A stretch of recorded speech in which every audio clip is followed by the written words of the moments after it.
ಜೈ ಶ್ರೀರಾಮ್. ಬರುವ ಫೆಬ್ರವರಿ 2ನೇ ತಾರೀಕು ಅಥಣಿ ನಗರದಲ್ಲಿ ಭವ್ಯವಾದ ವಿರಾಟ್ ಹಿಂದೂ ಸಮಾವೇಶವನ್ನು ಆಯೋಜಿಸಲಾಗಿದೆ. ಎಲ್ಲ ಅಥಣಿಯ ಸಮಸ್ತ ಹಿಂದೂ ಬಾಂಧವರಲ್ಲಿ ಈ ಮೂಲಕ ವಿನಂತಿಸುವುದೇನೆಂದ್ರೆ, ಅವತ್ತಿನ ದಿವಸ ಎಲ್ಲರೂ ಹಾಜರಿರಬೇಕು.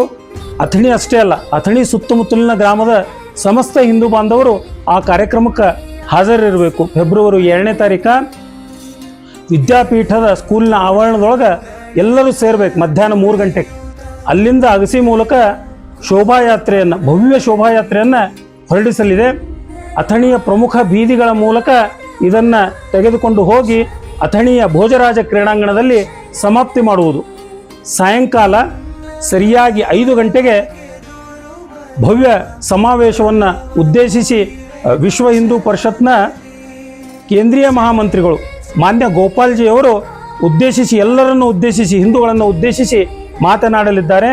ಗೋಪಾಲ್ಜಿಯವರು ನಮ್ಮ ಅಯೋಧ್ಯೆಯ ರಾಮ ಮಂದಿರದ ಕಟ್ಟಡ ಉಸ್ತುವಾರಿಯನ್ನು ವಹಿಸಿದ್ದಾರೆ. ಪ್ರಖರ ವಾಗ್ಮಿಗಳು. ಎಂತಹ ಸುವರ್ಣಾವಕಾಶ, ಯಾರೂ ಏನೂ ನೆವ ಹೇಳಲಾರ್ದ ಅವತ್ತು ತಪ್ಪದೆ ಸಮಸ್ತ ಹಿಂದೂ ಬಾಂಧವರು, ಅಥಣಿಯವರು ಸಹಿತ, ಅಥಣಿಯ ಸುತ್ತಮುತ್ತಲಿನ ಎಲ್ಲ ಗ್ರಾಮಸ್ಥರು ಈ ಶೋಭಾಯಾತ್ರೆಯಲ್ಲಿ ಮತ್ತು ಗೋಪಾಲ್ಜಿಯವರ ಭಾಷಣದಲ್ಲಿ ಉಪಸ್ಥಿತರಿದ್ದು ಈ ಕಾರ್ಯಕ್ರಮವನ್ನು ಯಶಸ್ವಿಗೊಳಿಸಬೇಕಾಗಿ ಈ ಮೂಲಕ ವಿನಂತಿ. ಮತ್ತೊಂದು ಚಿಕ್ಕ ನಿಮ್ಮಲ್ಲಿ ಪ್ರಾರ್ಥನೆ. ನನಗೆ ವಿಶ್ವ ಹಿಂದೂ ಪರಿಷತ್ ಮತ್ತು ಬಜರಂಗ ದಳದ ಜಿಲ್ಲಾ ಜವಾಬ್ದಾರಿ ಅದ. ಈ ವಿಡಿಯೋ ಮೂಲಕ ಎಲ್ಲ ಹನುಮ ಮಾಲಾಧಾರಿಗಳಿಗೆ ನಾನು ಕೈ ಮುಗಿದು ವಿನಂತಿ ಮಾಡ್ಕೋತೀನಿ.